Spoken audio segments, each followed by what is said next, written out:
The day Nora Bell came home to sell her father's farm, the auction sign was already nailed to the gate. It hung crooked from the top rail, white paint bright against weathered wood, with the date written large enough for passing wagons to read without slowing. Friday at noon, cash preferred.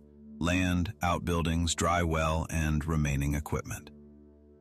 The words looked official, final, and almost pleased with themselves. Nora sat in the wagon seat and stared at the sign while the driver pretended not to watch her. Beyond the gate, the Bell place lay under a pale summer sky. The fields were brown. The windmill stood still. The old cottonwoods near the wash had lost half their leaves before August. Even the farmhouse seemed to lean away from the sun, tired of enduring it. For 2 years, letters had told Nora the place was failing. For 2 years, she had believed failure was a slow thing.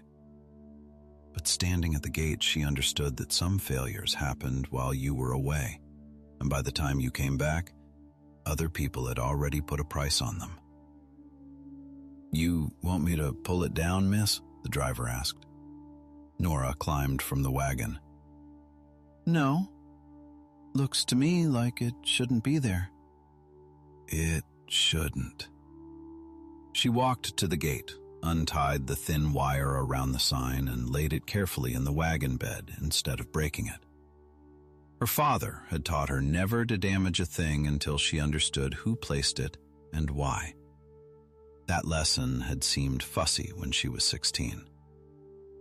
At 27, with dust in her throat and a farm she might not be able to keep, it felt like inheritance. The driver unloaded her trunk and one crate of sewing tools on the porch.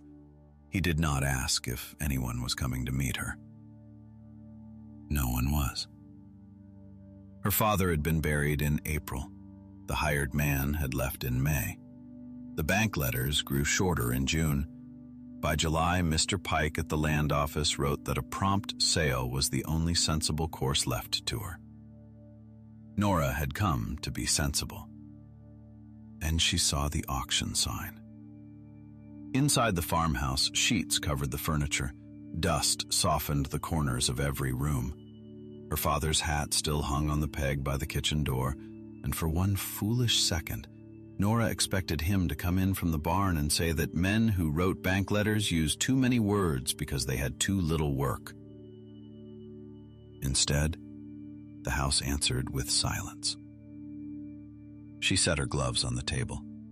On the stove lay another notice from the land office. It stated that unless arrears were settled or a buyer secured by Friday, the Bell property would be sold to satisfy debt, water assessment, and maintenance liens. Nora read the amount twice.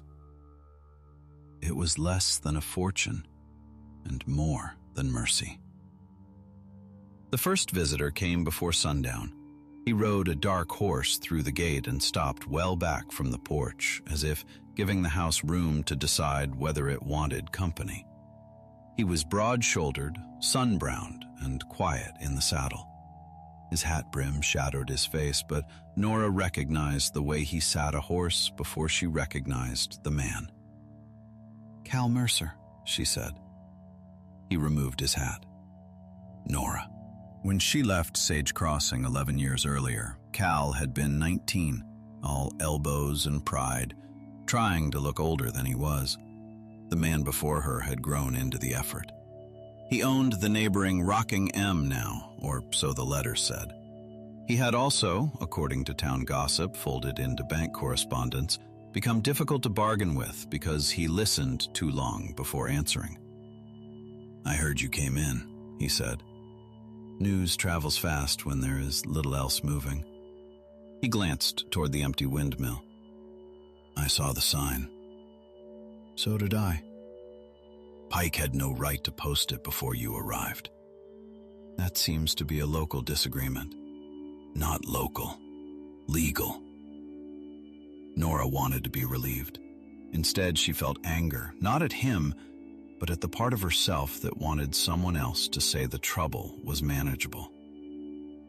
"Did you come to advise me, Cal?" "No. To buy? His face changed almost imperceptibly. No. Then why? He looked toward the cottonwoods near the wash. Their high branches moved in a dry whisper. Your father asked me to look in on the place if you ever came back. That struck too close. Nora looked away. He should have asked me to come back sooner. Cal did not defend a dead man. She was grateful for that. The north bunkhouse is sound, he said.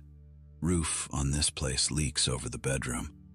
I can patch it tomorrow, but tonight you may want to sleep where the ceiling won't come down if the wind rises. I have slept under worse roofs. Likely. You don't need to be kind because my father asked. I am not kind because your father asked. She looked at him then. He held her gaze without pressing into it. That was Cal's way, she remembered. Even as a boy, he had not filled silence just because other people found it uncomfortable. The bunkhouse is open, he said, if you want it. Then he put his hat back on and rode away before she could refuse properly. That night the wind did rise.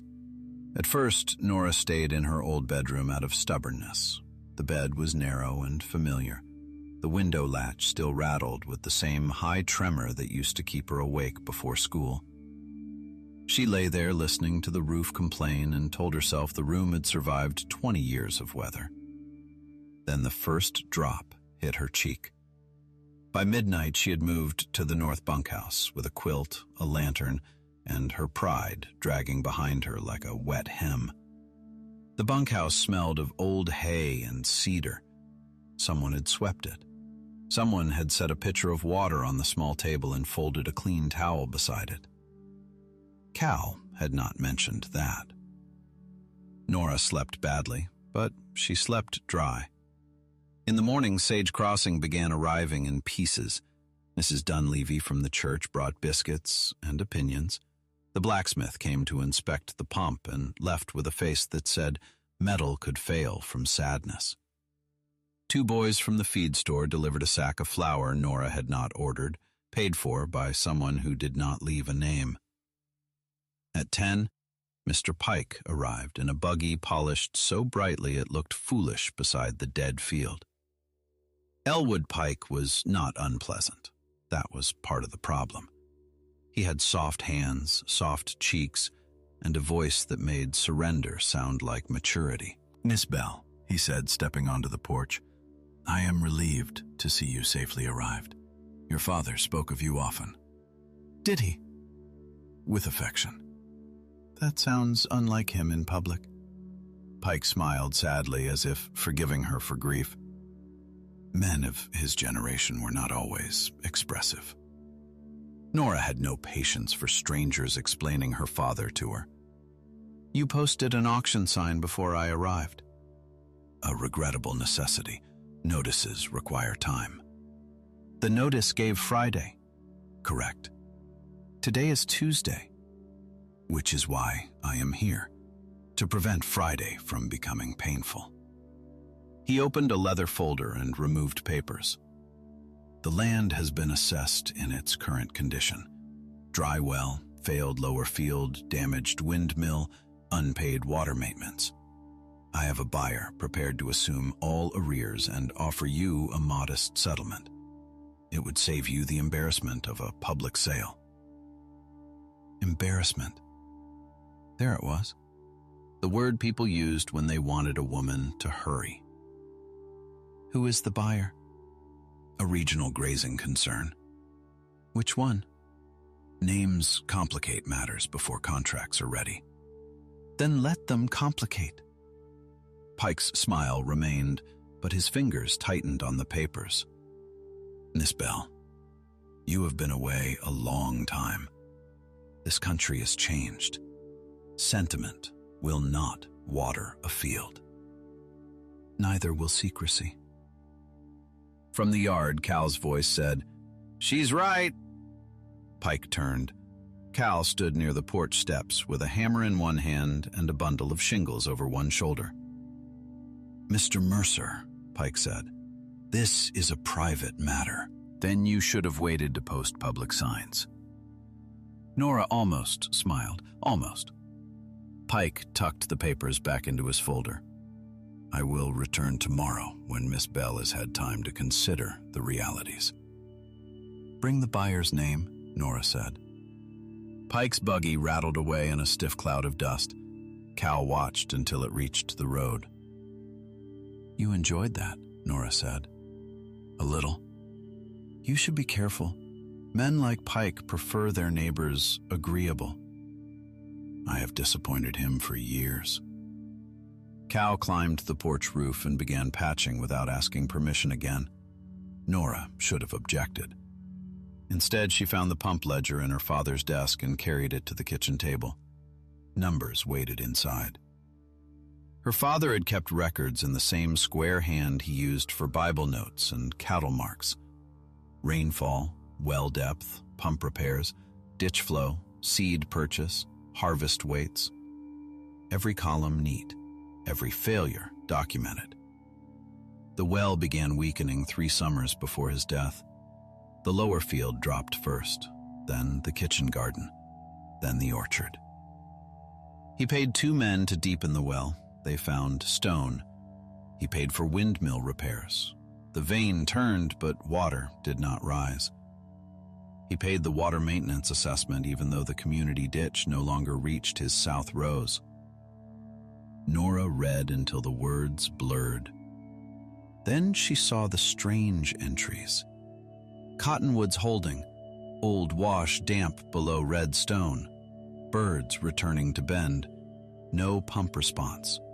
Ask S. Nantan after trading run. The name made Nora sit back. Samuel Nantan. When she was a girl, Samuel came through twice a year with pack mules, blankets, tools, salt, and stories he never told unless paid for with coffee strong enough to insult the cup. He was Apache, though he never allowed townspeople to make that the only thing he was. He traded where trade was fair, refused credit from men who used debt like rope, and knew more about old water paths than surveyors who drew straight lines through country that had never respected them. Nora remembered him standing beside her father near the wash, both men looking at dry ground as if reading a page. She had been 12 then, impatient and hot, carrying a pail too heavy for her. "The river remembers where it has been," Samuel had told her. She had asked how a dry river could remember anything. He had tapped the ground with his walking stick. "Not with words," he said. Nora went to the wash. Cal was still on the roof, hammer striking in a steady rhythm. She left without telling him because if she said what she was doing aloud, it might sound foolish. The wash lay beyond the lower field, a shallow scar lined with red stone and gray brush. In spring, storm water sometimes ran there for a day, maybe 2, then vanished. As children, Nora and her brother had played in it after rains, building dams that collapsed before supper. But now, under the cottonwoods, the air changed. It was still hot, still dry, but not dead. The leaves above her were thinner than they should have been, yet they had not given up. Ants moved along the shaded bank. A line of grass, greener than the rest, bent near the stones. Nora knelt and pressed her palm to the dirt. Cooler. Not wet, not proof, but not the same. Behind her, Cal said, "Your father spent a lot of time here the last year." She did not turn. "You followed me? I saw you heading into rattlesnake brush alone.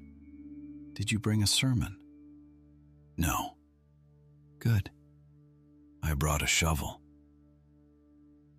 That made her turn.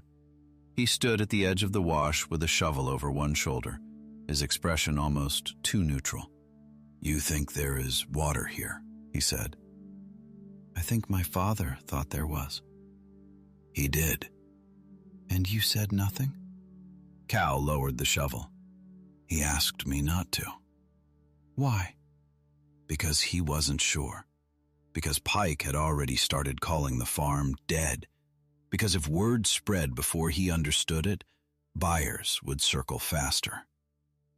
Nora looked back at the cottonwoods. He should have told me. Yes. It was the second time Cal refused to defend him. It made Nora trust him a little more and hurt a little worse. They dug for an hour and found only layered sand, roots, and stone. Nora's palms blistered. Cal offered to take the shovel. She refused until she could no longer grip it without wincing.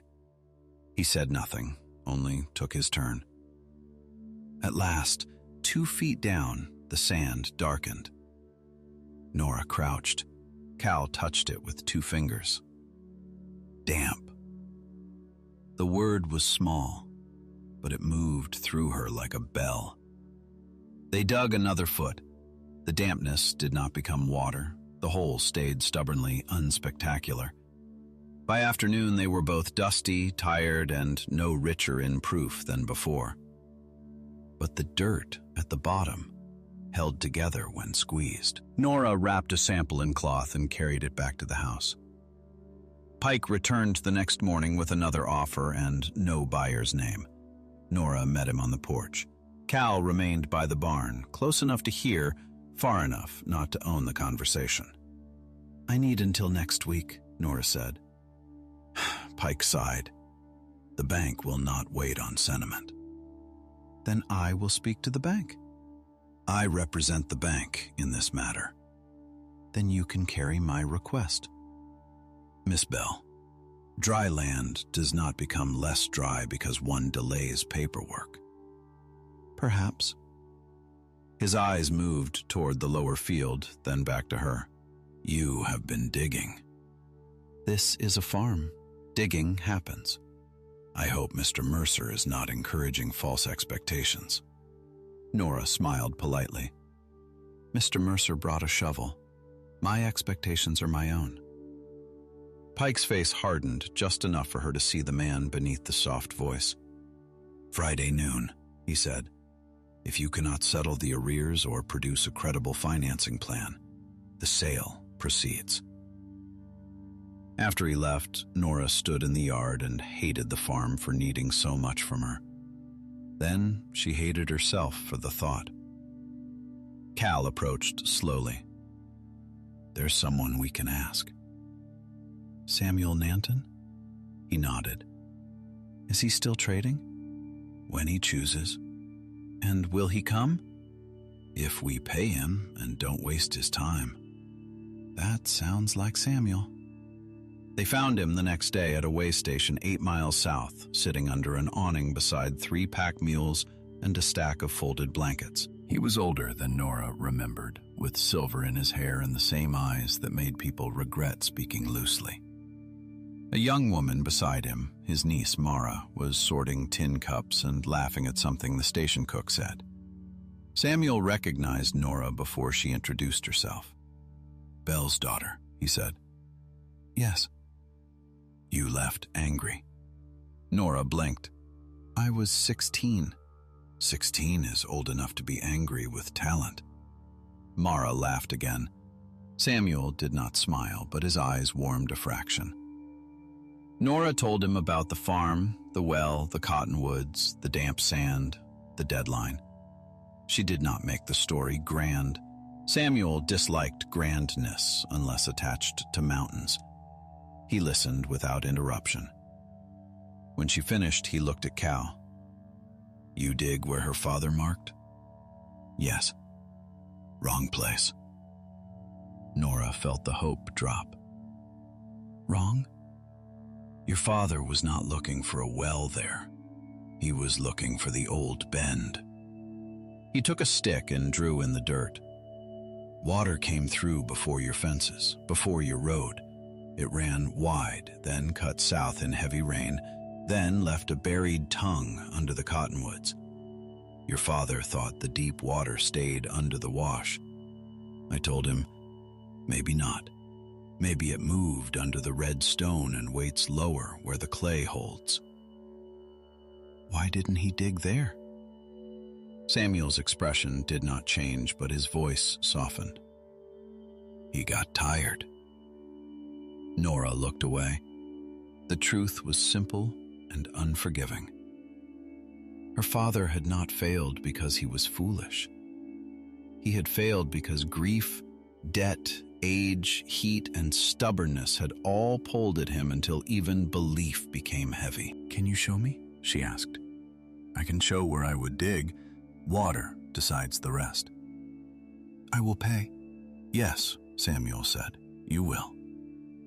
By late afternoon, Samuel, Mara, Nora, and Cal stood at the Bell wash while Samuel walked the ground with the patience of a man reading a long letter in poor light.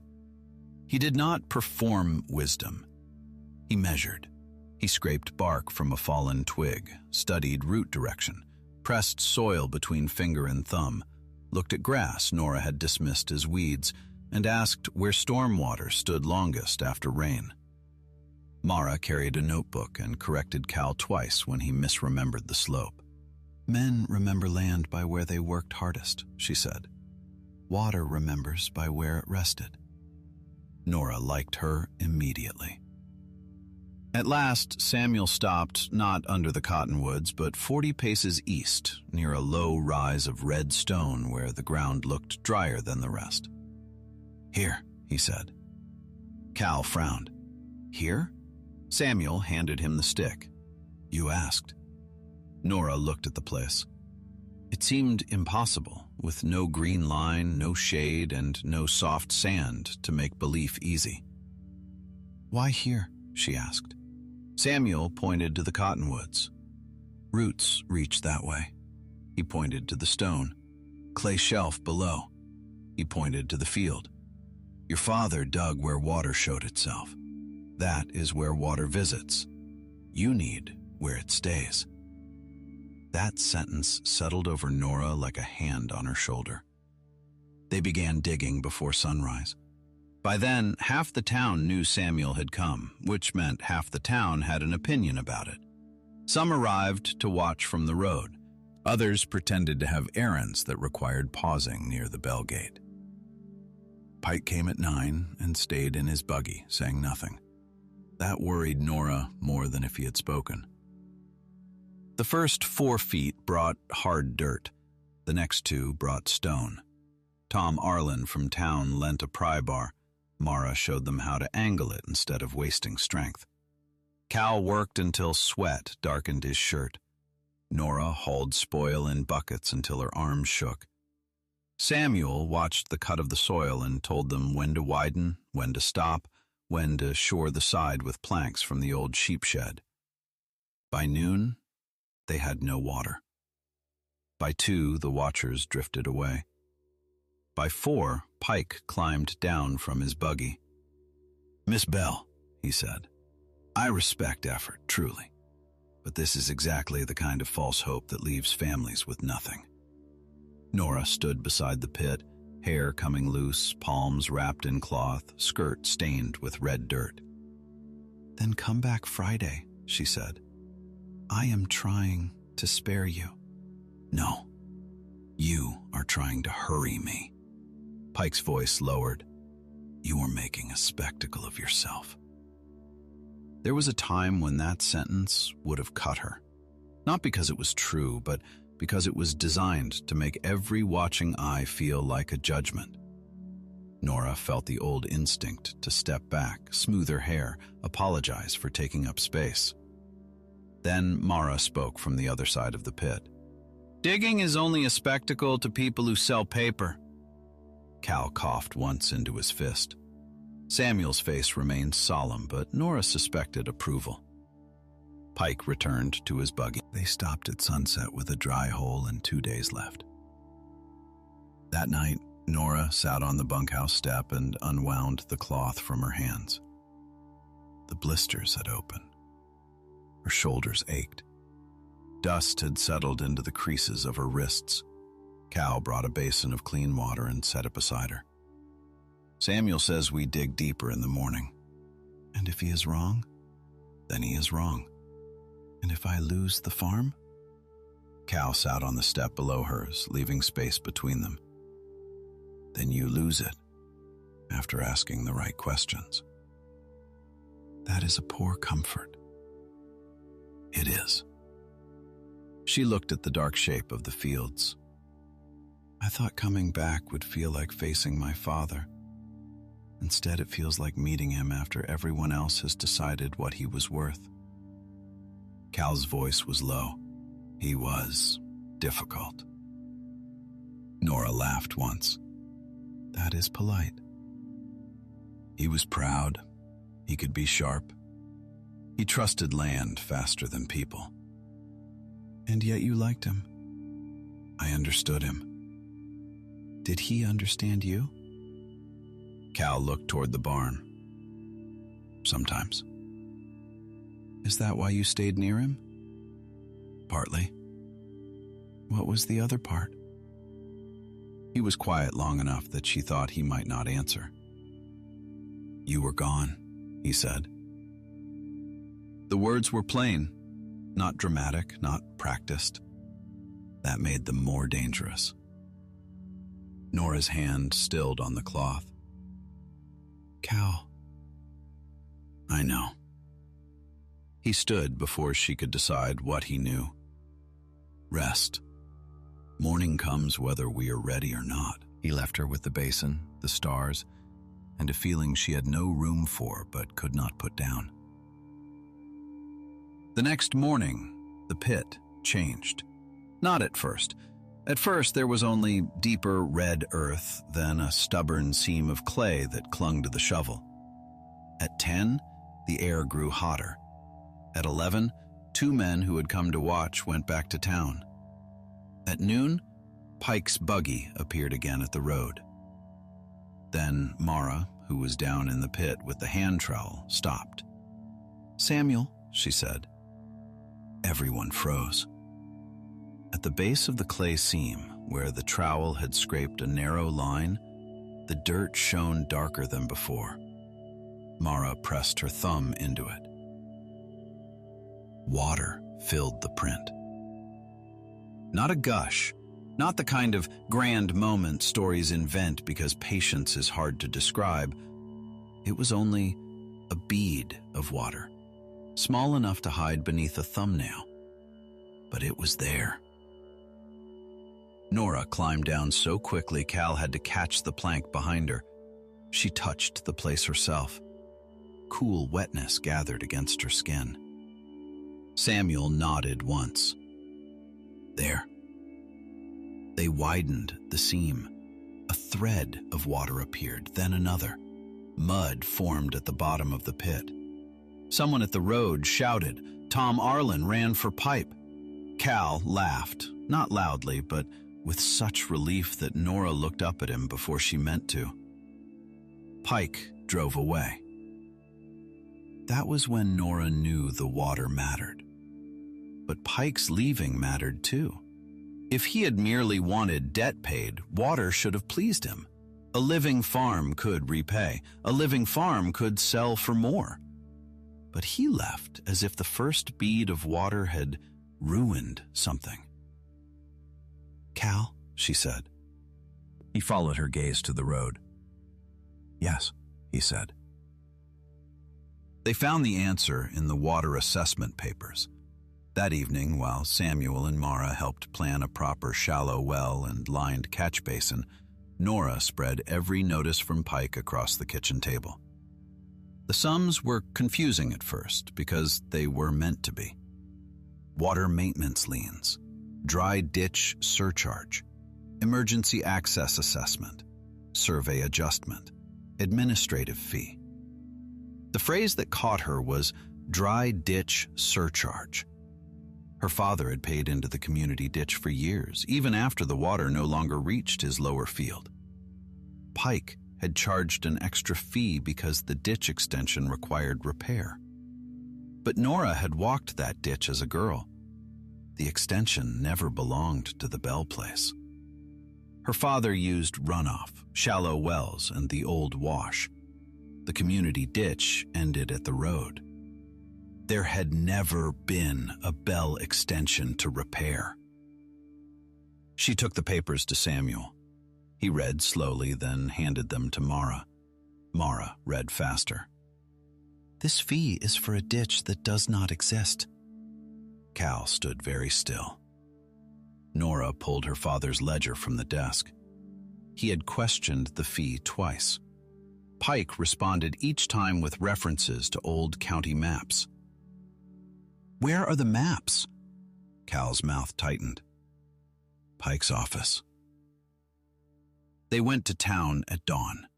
Nora, Cal, Samuel, Mara, and Tom Arlen walked into Pike's land office together. Pike looked up from his desk and saw not a desperate woman, but a very inconvenient collection of witnesses. "Miss Bell," he said, "this is irregular." "So is charging my father for a ditch he never owned." Pike's face went smooth. Mara placed the notices on his desk. "We need the county map used for this assessment. County documents cannot be handled casually." Tom Arlen folded his arms. "Then handle them formally." Pike looked at Cal. "I assume this is your doing." Nora stepped forward. "It is mine." There was a small pleasure in saying that, not because she wanted credit, but because Pike had been looking past her since the first day. He unlocked a cabinet and removed a map case. The first map showed the community ditch. The second showed road access. The third, older and more brittle, showed a proposed ditch extension drawn in dotted ink across the Bell property. Proposed. Never built. But on Pike's assessment copy, the dotted line had been traced solid. Mara saw it first. She said nothing, only placed the two maps side by side and tapped the line. Samuel looked at Pike. "Ink tells on men." Pike's voice sharpened. "You are not qualified to interpret county records." Nora leaned over the map. The solid line crossed the lower field, passed directly through the red stone rise, and ended near the road. If Pike could force a sale over false ditch debt, he would gain not just the farm, but the place where Samuel found water. "You knew there was a water path," Nora said. "I knew your father was chasing one. You charged him for a ditch that was never built. Your father signed the assessments because you gave him altered maps." Pike stood. "Be careful." Cal moved half a step, not forward enough to threaten, only enough to remind the room he was there. Nora did not need him to speak. The restraint mattered more. She gathered the maps. "We are taking these to Henry Voss at the bank." "Those are office documents." "Then come along and explain them." He did not. By noon, the auction was postponed. By evening, it was canceled. The bank did not forgive the Bell debt. Banks were not built for grace. But once the false water liens were removed, the amount dropped enough for a refinancing plan. Cal offered to co-sign. Nora refused. Samuel offered to buy the first year of water from the new well for his trading camp and mule teams. Mara suggested a watering agreement for travelers at a fair fee, written plainly, posted publicly, and copied twice. That Nora accepted.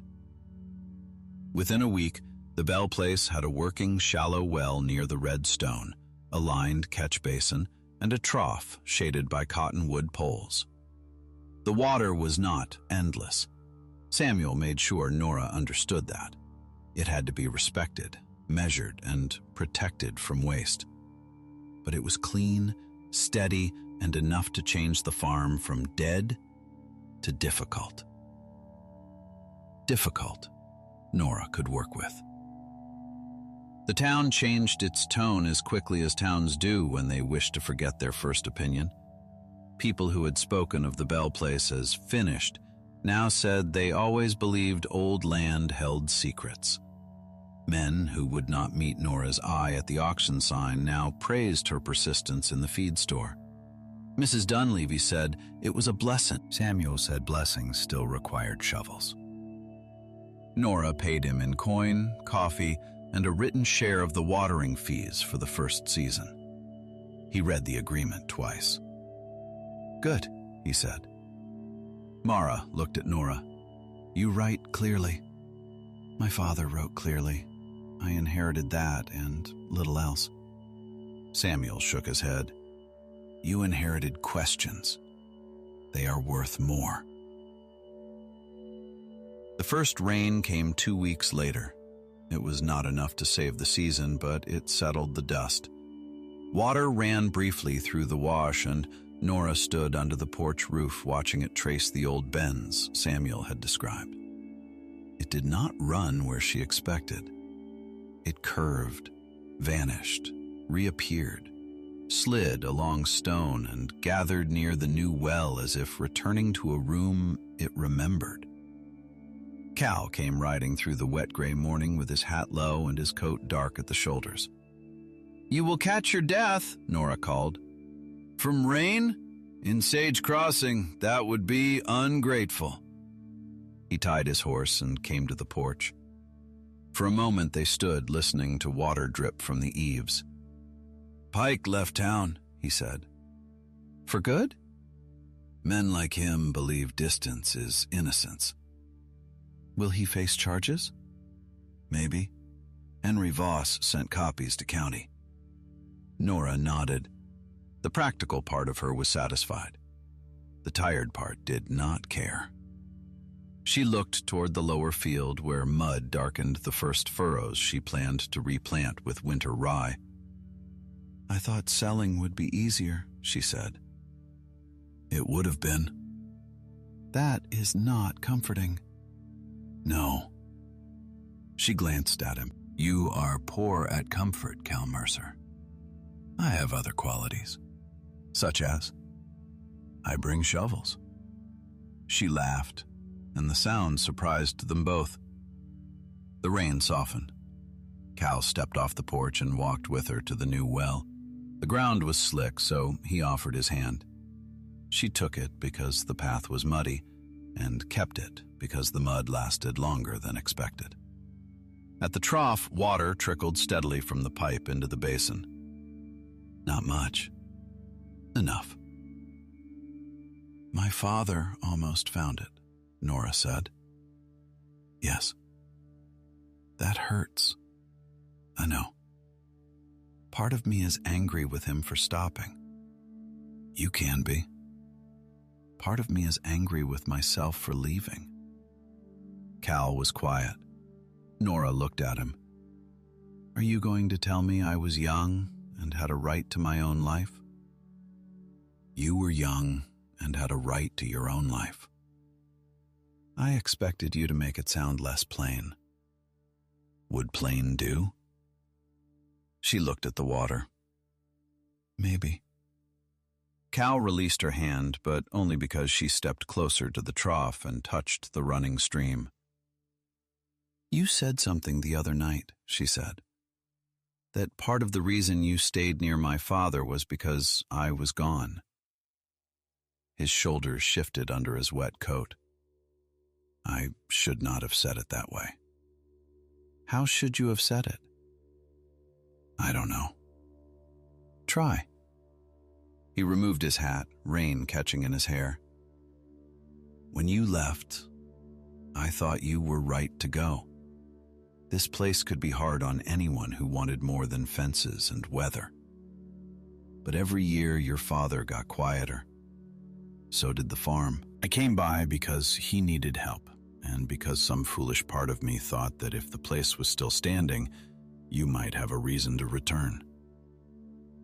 Nora listened with her hand in the water and her heart suddenly unsteady. "That is a long time to keep a foolish part," she said. "Yes." "Did you resent me?" "Sometimes." "Do you now?" "No." "Why?" He looked at the field, the well, the farmhouse, then back at her. "Because you came back and asked the question everyone else was done asking." Nora's throat tightened. "What question?" What if it isn't dead? The rain ended while they stood there. Sun broke through the clouds in thin silver strips. The cottonwoods shook water from their leaves. Somewhere down the road, a wagon slowed, and Nora knew people would start talking again. Let them. For once, the talk did not frighten her. In the weeks that followed, the Bell place became a place of work instead of mourning. Tom repaired the windmill to pump from the new catch basin. Mara helped Nora mark water levels on a post so no one could claim more than the well could give. Samuel came through every 10 days, sometimes for trade, sometimes to inspect the flow, and once because he said Cal dug like a man arguing with the ground and needed correction. Cal took the criticism well, mostly. Nora planted winter rye in the lower field. It came up thin at first, then stronger. She opened the trough to travelers 3 days a week and charged a fair fee. She took in mending from town, not because sewing was her future, but because coin in hand made banks less confident. She copied every agreement in duplicate and posted one at the gate, where the auction sign had once hung. The new sign read, "Water available by measure, pay at the porch, waste pays double." Cal said the last line was unfriendly. Nora said it was accurate. By harvest time, the farm had not become prosperous. That would have been too neat. The roof still needed work, the barn door dragged, the debt still sat in the bank ledger like an unwelcome guest. But the place breathed again, and so did Nora. One evening, after the first cool day of autumn, she found Cal at the red stone rise stacking flat rocks along the well path.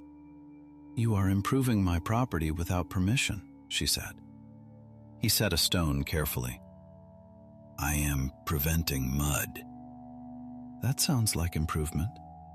"Then bill me for trespass." She watched him work for a moment. "I was thinking of leasing the east strip to you for winter grazing." He straightened. "Were you?" "At a fair rate." "Naturally." "With water terms in writing." "I would expect nothing less." "And a clause stating that any repairs made by the leasee must be approved by the owner." He looked at the half-finished stone path. "That seems pointed." "It is." The evening light warmed his face. "Nora?" "Yes?" "Is this a business discussion?" "Partly." "And the other part?" She took a folded paper from her apron pocket. It was not the lease. It was a small drawing of the farm her father had made years ago, with the wash, the cottonwoods, the red stone, and one phrase written in the margin. "Water stays where the land gives it a reason." "I used to think staying meant giving up," she said. "I thought leaving was the brave thing. Maybe it was then. But now I think staying can be brave too, if you choose it with your eyes open." Cal did not move. Nora folded the paper again. "I am choosing the farm." He nodded, and she saw him prepare to accept only that. So she stepped closer. "And I am choosing the man who brought a shovel before he brought advice." Cal's breath changed. It was the smallest thing, but Nora caught it. "That is a strange recommendation for marriage," he said. "Who mentioned marriage?" His ears reddened. "I may have run ahead." "You did." "Should I step back?" Nora looked at the stone path, the well, the fields, the house with its patched roof, the place that had been called dead by men who never listened to it. Then she looked at Cal, who had waited years without turning waiting into a claim. "Not too far," she said. He smiled then, slow and disbelieving, and took her hand when she offered it. They married the following spring, after the rye came in and after Samuel approved the new water agreement with the severity of a judge. Mara stood beside Nora and told Cal that if he ever signed a paper without reading it, she would personally inform his wife.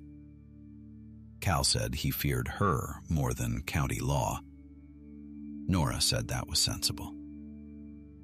The wedding was small. The work afterward was not. Years later, people told the story of the Bell farm as if water had been found in a single glorious moment. Nora never told it that way. She said water came first as a damp thumbprint in clay, then as a thread, then as mud, then as a basin that filled slowly if everyone respected its limits. Love had come much the same, not as rescue, not as a sudden claim, as a clean towel in a bunkhouse, as a shovel carried without speech, as a man who let her argue with the ground and never once mistook her exhaustion for weakness.